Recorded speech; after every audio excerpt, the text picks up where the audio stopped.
নমস্কার বন্ধুরা, পম্পার কিচেনে আপনাদের সকলকে স্বাগত। আজকের কমলা লেবু দিয়ে বাচ্চা থেকে বড় সবার পছন্দের একটা দারুণ স্বাদের রেসিপি আপনাদের সাথে শেয়ার করব। আজ বানাবো কমলা লেবুর বরফি। সামান্য কয়েকটা উপকরণ দিয়ে যে এত সুন্দর বরফি বানানো যায় আপনারা না দেখলে বিশ্বাসই করতে পারবেন না। আর এটা দেখতে যেমন সুন্দর, খেতে তেমনই দুর্দান্ত। একবার খেলে দেখবেন বারবার খেতে ইচ্ছা হবে। তাহলে চলুন কমলা লেবুর রেসিপিটা দেখে নেওয়া যাক। আজকে অরেঞ্জ বরফি বানানোর জন্য দেখুন এখানে আমি দুটো অরেঞ্জ মানে কমলা লেবু নিয়ে নিয়েছি। দুটো হলেই কিন্তু বেশ অনেকটা অরেঞ্জ বরফি তৈরি হয়ে যাবে। প্রথমে কমলা লেবুর খোসাগুলোকে আমি খুব ভালোভাবে ছাড়িয়ে নেব।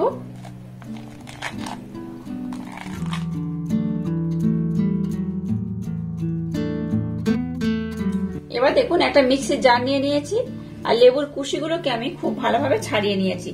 এবার দেখুন লেবুর কুশির মধ্যে থেকে যে দানা থাকে সেই দানাগুলোকে এখানে এইভাবে কিন্তু বাদ দিতে হবে।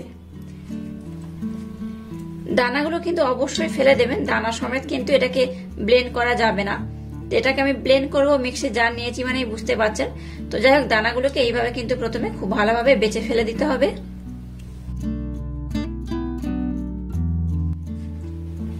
দেখুন লেবুর কুশিগুলো থেকে দানাগুলোকে আমি খুব ভালোভাবে ছাড়িয়ে নিয়েছি। এবার এটাকে আমি খুব ভালোভাবে ব্লেন্ড করে নেব। এবার দেখুন একটা ছাঁকনি নিয়ে নিয়েছি।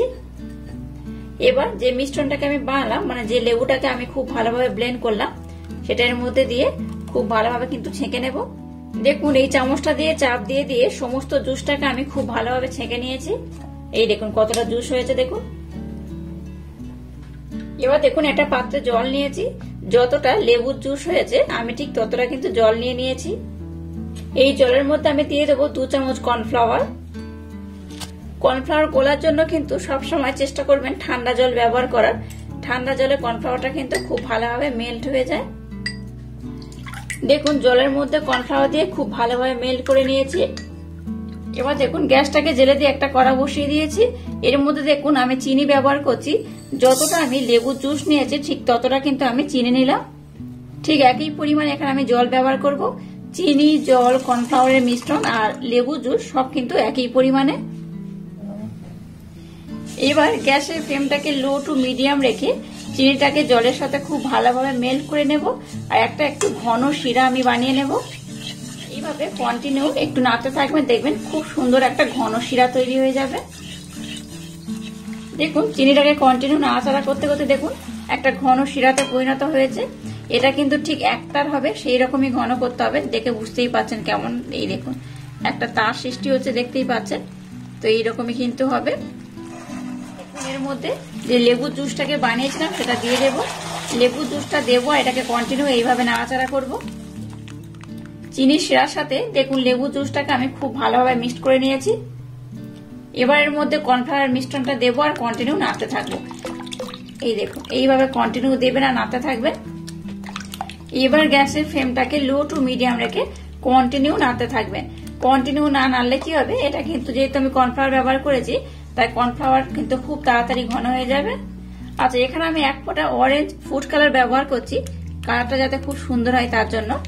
খুব বেশি নয়, 2 ফোঁটা দিলেই হবে। তো আপনারা কিন্তু ব্যবহার নাও করতে পারেন। এবার এইভাবে কন্টিনিউ নাড়তে নাড়তে এটাকে একদম ঘন জেলির মতো করে বানিয়ে নেব। দেখুন কন্টিনিউ নাড়তে নাড়তে কতটা সুন্দর ঘন হয়ে গেছে দেখতেই পাচ্ছেন, একদম জেলি হয়ে গেছে। তো যাই হোক, এবার আমি গ্যাসটাকে বন্ধ করে দিলাম। এবার একটা কেক টিন নিয়েছি, আমরা অন্য পাত্র নিতে পারেন। কেক টিনের মধ্যে আমি একটু ঘির প্রলেপ লাগিয়ে দিয়েছি। এবার যে জেলিটাকে বানিয়েছি জেলিটা এই পাত্রের মধ্যে আমি দিয়ে দেব। এই অরেঞ্জ বরফি কিন্তু খেতে দুর্দান্ত হয়। বাড়িতে অবশ্যই আমার মতো একবার ট্রাই করবেন, আশা করছি আপনাদের ভীষণ ভালো লাগবে। এবার চামচের মাধ্যমে এইভাবে কিন্তু একটু সমান করে দিয়ে দিতে হবে। দেখুন এটাকে খুব ভালোভাবে কিন্তু সেট করে নিতে হবে। এবার আমি কিন্তু খুব ভালোভাবে সেট করে নিয়েছি। আচ্ছা, এবার এটাকে নর্মাল রুম টেম্পারেচারে আপনারা 1 থেকে 1.5 ঘন্টা রাখলেই কিন্তু খুব ভালোভাবে সেট হয়ে যাবে। আর যদি আপনাদের তাড়া থাকে তাহলে কিন্তু নর্মাল ফ্রিজে 1/2 ঘন্টার জন্য রাখতেও পারেন, তাতেই কিন্তু এটা খুব সুন্দরভাবে বরফি হয়ে জমে যাবে। তো যাই হোক, আমি আপনাদের সাথে আবার 1 থেকে 1.5 ঘন্টা পর ফিরে আসছি এটা কেমন হয়েছে আপনাদের সাথে শেয়ার করার জন্য। দেখুন 1.5 ঘন্টা পর আমি আপনাদের দেখাচ্ছি, দেখুন কত সুন্দর হয়েছে। এটা কিন্তু বেশ ভালোভাবে জমে গেছে দেখতেই পাচ্ছেন, একদম জমেও গেছে আর পাত্র থেকে কিন্তু ছেড়ে উঠেও আসছে অটোমেটিক। খুব সুন্দর হয়েছে। এটাকে উঠিয়ে আমি আপনাদের দেখাচ্ছি। দেখুন একটা প্লেট নিয়ে নিয়েছি।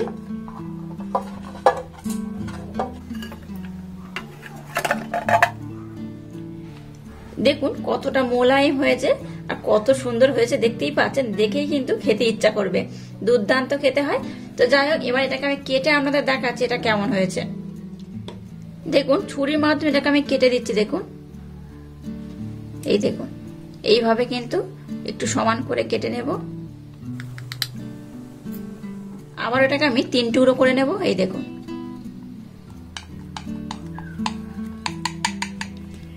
এই দেখুন কত সুন্দর হয়েছে। দেখুন একদম কিন্তু জমে গেছে আর খুব সুন্দর দেখতে হয়েছে।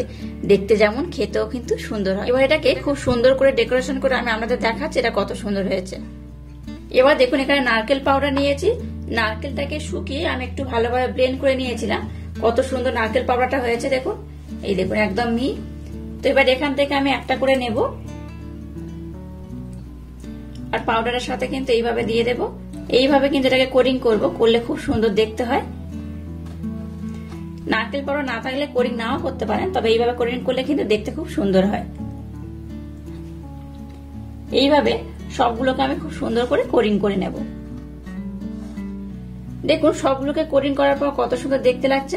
আর একটা ভেঙে আমি আপনাদের দেখাচ্ছি। দেখুন কত সুন্দর হয়েছে।